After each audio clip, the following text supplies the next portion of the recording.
Olá, boa tarde, amigo internauta. Você que está navegando aí pelas redes sociais, quarta-feira é dia da gente trazer um personagem, um empreendedor, um empresário, um profissional liberal que faz a diferença na economia aqui da nossa cidade. Estamos diretamente aqui do Teresina 275, esse empreendimento fantástico da construtora Engeco. E o convidado de hoje é o meu amigo, o meu dentista, Dr. Rogério Carvalho. Tudo bem, Rogério? Tudo bem, Cheiro. É uma satisfação muito grande trazer você aqui, para falarmos um pouquinho aí sobre o seu segmento. Eu que agradeço a oportunidade de estar aqui. Eu tenho assistido todas as quartas e tantas pessoas distintas já estiveram aqui trazendo informações tão importantes. Então, quando eu recebi esse convite, eu fiquei muito feliz.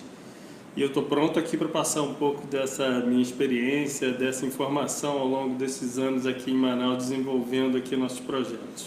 Bom, obrigado aí pela essa dedicação de tempo. A gente sabe que quem é dentista e quem é empresário, sempre tem essa vida bastante corrida. Mas vamos começar com a primeira pergunta, falando sobre a odontologia em si. Como é que está a odontologia hoje no Brasil, doutor? Hoje, a odontologia passa por um momento, realmente é um paradoxo, porque, para você ter ideia, Oshiro, 20% de todos os dentistas do mundo, entre 19 e 20, está no Brasil. Nós temos mais de 200 mil dentistas no Brasil. Só em Manaus nós temos registrados no Conselho Regional 4 mil. Nós temos um momento que deveríamos ter uma saúde, a saúde do brasileiro odontológico devia ser perfeita, porque a Organização Mundial de Saúde preconiza que tenha pelo menos um dentista para cada 1.500 pessoas. No Brasil tem um para cada 700. Então, profissional tem. Profissional tem.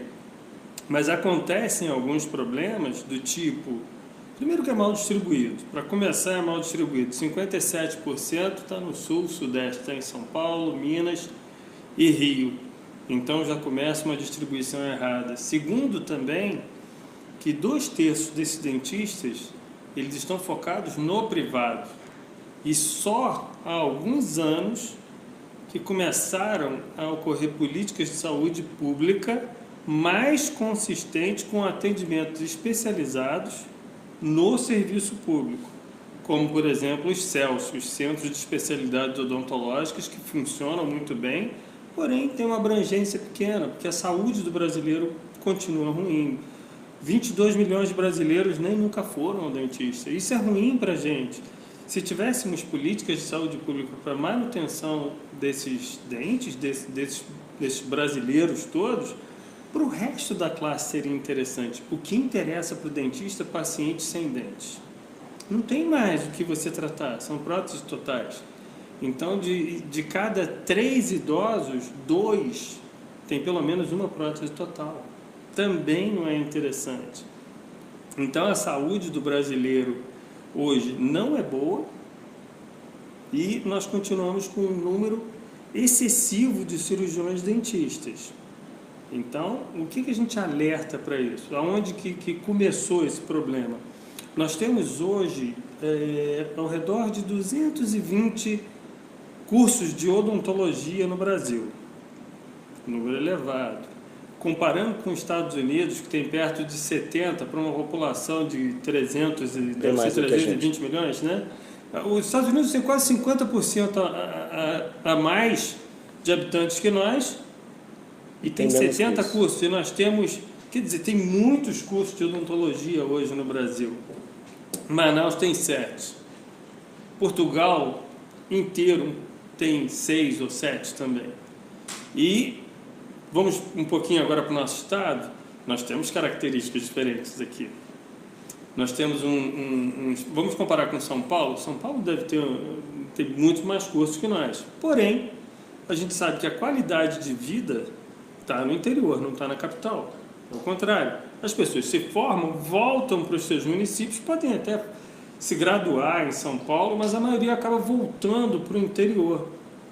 Aqui Só na capital, nós temos quanto? 1.800.000 habitantes, mais ou menos. Em torno de Né? quase 2, né? Quase 2 milhões.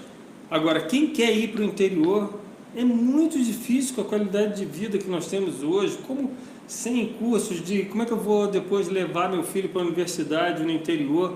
Então, aqui no Amazonas é mais complicado ainda, porque 7 cursos de odontologia numa capital, onde todos vão ficar aqui, isso acaba congestionando um pouco.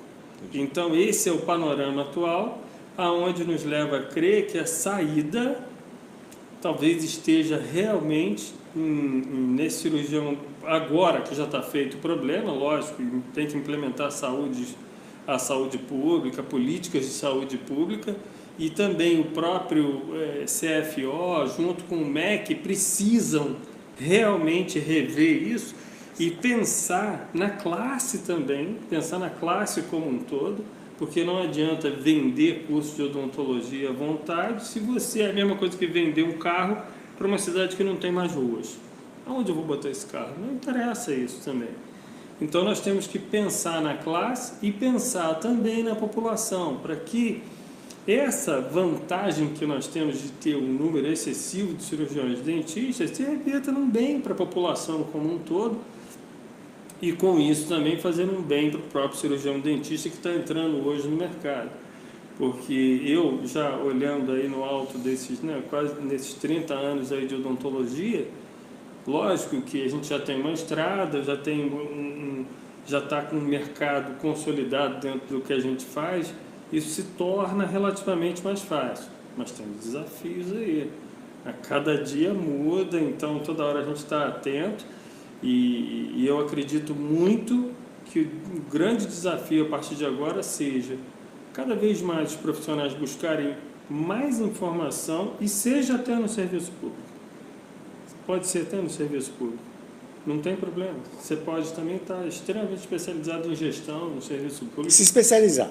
Se especializar e focar também em outra coisa que acaba sendo muito importante, acho que não só na odontologia, que é a gestão, né? A gestão é fundamental para você ter uma vantagem sobre os teus concorrentes. Isso faz uma diferença imensa também. Saindo do panorama da odontologia no Brasil e indo agora para os desafios do dentista profissional liberal. Então a gente sabe que normalmente quando o dentista ele se forma, ou ele segue uma carreira solo abrindo um consultório, ou vai trabalhar de empregado para alguma empresa, ou poucos seguem a trilha do empreendedorismo, que é o seu caso, que hoje tem uma clínica da chamada Ability. Qual é esse desafio de você, profissional liberal, ir para ser o empresário do segmento da odontologia? Qual é o maior desafio? Bom, eu acho que todo mundo que se forma, quando você está lá na graduação, nós fomos criados para ser técnicos. O tempo inteiro você é formado para ser técnico. E, infelizmente, nos cursos de graduação, a maioria dos alunos sai dali, ele sequer sabe o que é um alvará.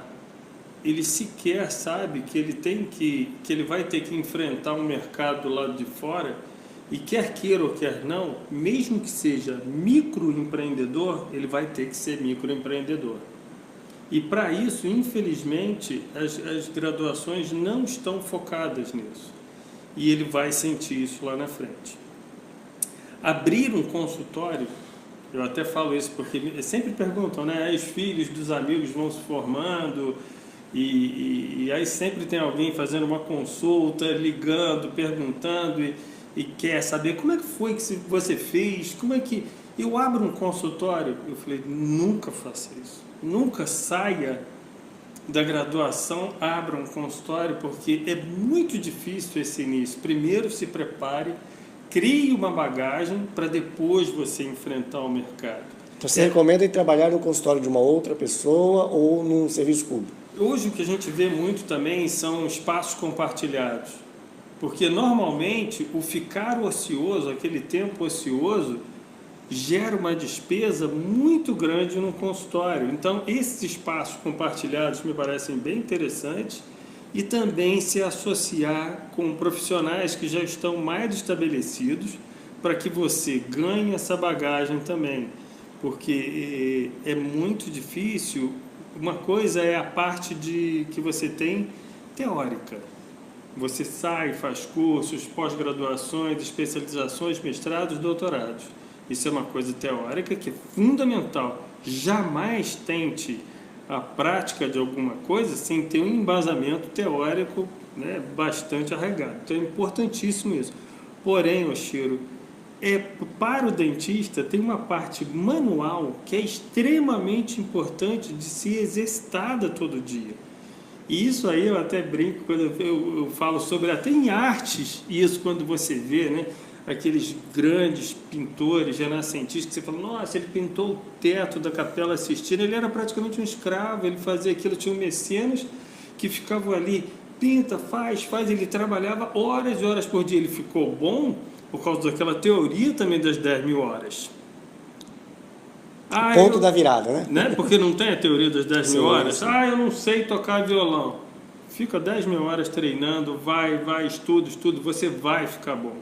Então, esse desafio do início, eu acho muito importante isso. Se preparar para enfrentar o mercado e ter olhos muito atentos e abertos para que o mercado precisa também. Porque tem coisas que são muito românticas, muito interessantes.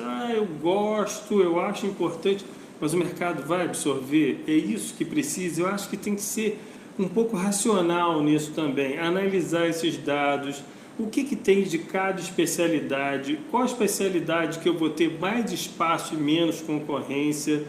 Isso também faz muito sentido, porque, por exemplo, se você for um cirurgião bucomaxilofacial, aí a concorrência já mudou. Quantos cirurgiões tem em Manaus? Quantos que o mercado precisa? Não, eu vou ser clínico geral. Quantos clínicos gerais você acha importante o foco? A gente sempre fala aqui do foco. Menos é mais, né? Exatamente. Quanto mais você focar em uma determinada especialização, mais você gera valor agregado para você. Isso é importante. E o lado do empresário, eu acho que é muito de perfil também. Por que eu fui para esse lado e por que eu achei importante também? Quando eu estava numa estrutura menor, funcionava tudo bem, era muito legal, só que as pessoas precisam de outras especialidades. E ter tudo isso em volta de você facilita muito a resolução dos tratamentos. Porque indicar alguém para fazer alguma coisa ou indicar um profissional é um momento, muitas vezes, que o tratamento para também. Porque até ir lá, e aí tem outra coisa, você está acostumado a tratar comigo. Aí os teus parâmetros de avaliação do que é o dentista, do que é o tratamento, do que é a recepcionista são os meus. Quando eu te indico para outra pessoa, você começa a comparar. Aí você fala, mas puxa, cheguei lá e atrasou. Você não atrasa, lá atrasa. Então começa a gerar isso e o tratamento começa a parar. Então foi quando, já no CEMON, isso era um embrião do que a Ability Odontologia é hoje, e nós estávamos já pensando em expansão. Foi quando eu me encontrei com a Cláudia Diniz, que é a minha sócia hoje, e nós sentamos e começamos a ver que a gente compartilhava de um sonho e que ele podia ser executado. Então, não pensamos duas vezes, mãos à obra, e executamos esse sonho que realmente foi fantástico, e a odontologia Ability hoje é muito interessante, porque ela é focada em processo, ela é focada em gestão, é um enorme grupo de pessoas, não só os que você vê, porque às vezes você valoriza muito o cirurgião, o dentista, mas tem muita gente por trás. Tem um time por trás, né? Um time por trás dando qualidade para que aconteça e para que a gente tenha realmente qualidade no que a gente faz. Saindo agora do desafio do empreendedorismo e indo para os momentos atuais onde o digital está muito forte. Em off, aqui a gente estava comentando, quando a gente fala do segmento de arquitetura, a gente lembra de Oscar Niemeyer. Quando a gente fala do segmento de medicina, vem alguns nomes, né? Dr. Ivo Pitangui, agora o Dr. Drauzio Varela, que são pessoas que são conhecidas fora do meio desse segmento também. E aí eu fiz a pergunta em off se no segmento de odonto, né, existe algum dentista que tem uma autoridade que pessoas de outros segmentos reconheçam ele. E você disse que não. Por que isso? E se isso também se torna uma oportunidade, principalmente na era das redes sociais, do marketing digital, onde você consegue levar um determinado conhecimento específico, você bem falou de foco agorinha. Eu queria entender um pouquinho por que na odontologia nós não temos um nome que seja conhecido por nós leigos. Eu, por exemplo, não sou dentista e de repente poderia reconhecer. Eu acho que isso vai ser assim, inevitável. E eu já vi em alguns segmentos de pediatria, tem uma pediatra que, nossa, ela fala super bem, ela é super divertida e posta vídeo o dia inteiro, e isso realmente alcança muitas pessoas. E a internet é uma ferramenta fantástica, né? Estamos utilizando ela agora, né? Sem ninguém por trás da câmera, a gente operando tudo.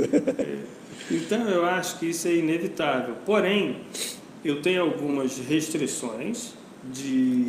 Eu acho que isso é extremamente importante, mas com conteúdo, porque também tem algumas coisas que são muito cansativas hoje. A gente vê profissionais que eu acho que até dificuldade do próprio mercado leva a pessoa a estar também saturando aquelas pessoas que o seguem com... Aí ele vai almoçar, tira foto, aí final de semana vai malhar, ele tira foto. Então são coisas muito para o ego. Sim. E muitas curtidas. Muitas curtidas, likes e para o ego. Que não agrega de repente algo, né? Eu acredito que isso vai acontecer, mas com conteúdo. Então isso a gente acha legal e a gente está desenvolvendo isso agora na clínica, tentando trabalhar justamente não só essas postagens, né, mas porque hoje você vê que tem vídeos um pouco mais longos, porque na verdade vídeos curtos chamam atenção, você vê rápido, mas são com pouco conteúdo. Mas eu acho que tem espaço também para informação, para vídeos um pouco mais longos, com temas que vão colaborar não só com os seus pacientes, com os seus clientes, mas com a própria classe. Porque eu acho que é interessante que a gente possa também passar um pouco dessa experiência, e isso faz parte de uma missão de vida também, que é compartilhar e trazer outras pessoas também, né, para um lugar melhor, orientar, aproveitar essa nossa experiência para conseguir passar alguma coisa para a nossa própria classe. Então isso é legal também, eu acho que faz muito sentido e certamente isso vai acontecer. Infelizmente, acho que não vou ser eu, Chiro, mas vai acontecer. Vai acontecer. Está a oportunidade aberta para as pessoas, então. Com certeza. Eu acho que o maior desafio disso para o cirurgião dentista hoje é que a gente tem que gerir bastante o tempo também. Na maioria das vezes, o cirurgião dentista está focado em quê? Estar sentado na frente do paciente atendendo. Um para um. Um para um, que foi o que ele foi feito para fazer, não é isso? Então, para a gente desenvolver esses novos projetos, você tem que ter um background, tem que ter pessoas que te deem suporte. Isso, por exemplo, para eu estar aqui hoje com você, perfeito, a clínica está lá funcionando, os profissionais estão atendendo, está tudo andando. Não é todo mundo que pode se dar o privilégio de fazer isso, mas pode funcionar sim, como uma ferramenta maravilhosa, tenho certeza disso. Ok. Bom, vamos encerrar o nosso papo com uma pergunta que eu sempre trago também, provocando, né, os profissionais e os empresários que vêm aqui. Hoje nós passamos por uma ruptura, né? São ameaças que a gente não sabe de onde vem e que de repente surge e coloca em risco determinados segmentos. Nós já temos algumas coisas claras, como a forma de ouvir música mudou, a forma de consumir vídeos também mudou, né? E a forma de vender no varejo. Hoje nós temos o comércio online com preços de repente muito mais em conta e que consegue também entregar de uma forma rápida, e às vezes a gente traz até produtos do outro lado do mundo, esse demora um pouquinho mais, mas chega, né? Então nós temos várias opções e que de repente nós não estamos muito ligados nisso e vai pelas beiradas comendo a fatia de repente do nosso público. A Gillette, eu sempre digo isso também como um exemplo, a Gillette é uma empresa que tem uma tecnologia de ponta com relação às lâminas de barbear. E nós, homens, temos que utilizar, não tem jeito. Certamente. Né? E aí eu falo, pô, já pensou se uma indústria farmacêutica ou um laboratório inventa algum creme que de repente não nasce, né? Não nasça mais barba nos homens? É uma ruptura, né, terrível para esse segmento e para uma empresa que tem tecnologia de ponta e praticamente está sozinho nesse segmento. No segmento da odontologia, se surgir uma pasta dental, um líquido ou uma vacina aonde se elimine, né, aquele vírus lá, a bactéria que traz a cárie, você consegue visualizar um pouco com relação a essa ameaça ou é algo que é muito tempo ainda, já existem estudos? Que tipo de informação você pode trazer e se você, de repente, visualiza essa ameaça?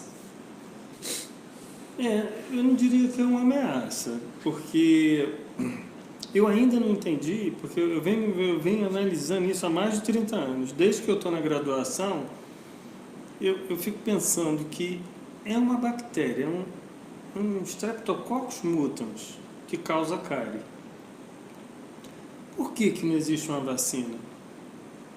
Eu acho que já deveria ter uma vacina e não acho que seria hoje uma ruptura, um problema para a odontologia, não.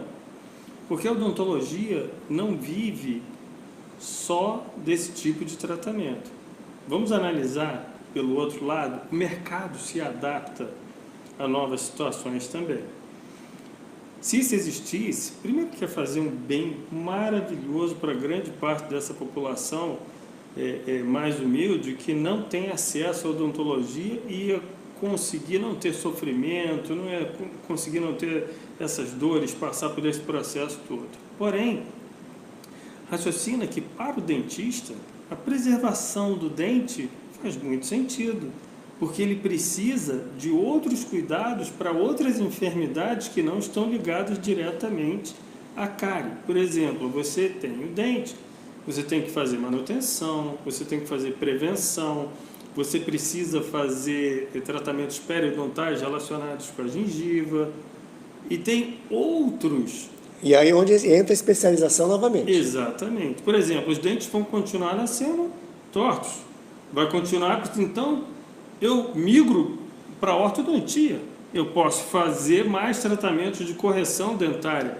E se o dente for amarelo, eu posso fazer clareamento. E se tiver mais dente, eu vendo mais clareamento. Então, vamos dizer que os dentes são, ou que o dente gaste, ele vai gastar.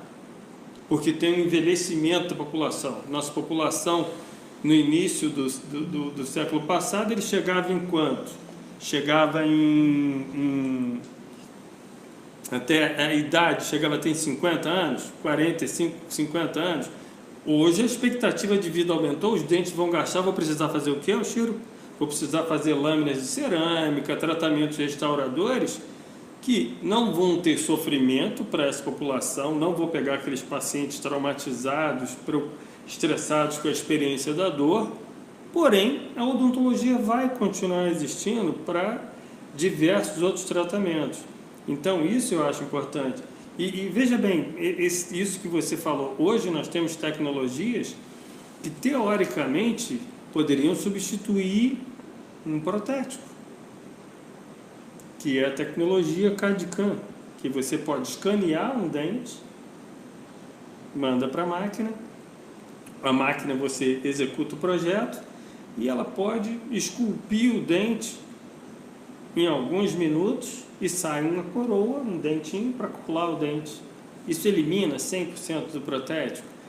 Não, eu acho que ainda tem muito de arte na odontologia. Então, tem processos que nos ajudam, fez com que a odontologia chegasse em outro patamar, mas a odontologia ainda tem muito também do senso estético do artista. O conhecimento científico é importantíssimo, mas o senso estético... Mas a mão ainda vale. A mão é muito importante, a habilidade manual, E hoje nós trabalhamos com essas duas... Eu te dei esse exemplo agora porque hoje a Ability conta com com essa tecnologia também que eu estou te falando, de CAD/CAM, que é muito interessante, que resolve tratamentos rapidamente, mas para tratamentos extremamente, que valorizam extremamente a estética, em dentes anteriores, realmente requer profissionais mais sofisticados, ceramistas, técnicos que nos ajudam também com essa parte de uma sensibilidade artística mais aguçada. Então, eu acho que, resumindo, eu ficaria muito feliz se eu descobrisse essa vacina, entendeu, para acabar com a cárie. Seria um momento muito bom e ainda acho que seria bom para toda a classe. Acredito que a indústria não tenha muito interesse nisso, infelizmente, porque existe um mercado milionário por causa de... Mas a Kodak também não teve o interesse de lançar máquina digital e outros lançaram, né? Exatamente. Então aí fica essa... Assim foi também com as TVs, né, de tubo, e tudo evoluiu, e quem não quis acabou sendo engolido. Então eu espero que isso aconteça brevemente. Ok, doutor, muito obrigado aí pela sua presença. A gente teria papo para bater até 8, 9 horas da noite, né? Porque o assunto é bem interessante. Então eu queria agradecer a sua presença. Muito obrigado. Eu que agradeço a todos vocês que nos assistiram também. E o que eu puder ajudar também, né? Offline, né? Perfeito. Nós vamos marcar o seu nome aqui no vídeo. Se você tiver alguma dúvida, você que é um dentista ou então faz odonto, essa é a oportunidade de pegar uma consultoria gratuita. Dá uma postada aí, né, na timeline que o Dr. Rogério vai ter o máximo de prazer de ir lá dar uma respondida aí nos seus questionamentos. Ok? Então hoje eu conversei aqui, bati um papo com o Dr. Rogério Carvalho, que além de dentista, é empresário também, tem a clínica Ability Odontologia, juntamente com a sócia a doutora Cláudia Diniz. Então a gente encerra o nosso bate-papo e volta semana que vem com outro profissional, outro empreendedor que move a nossa economia aqui no nosso estado. Valeu, obrigado, boa noite, um abraço. Obrigado, tchau.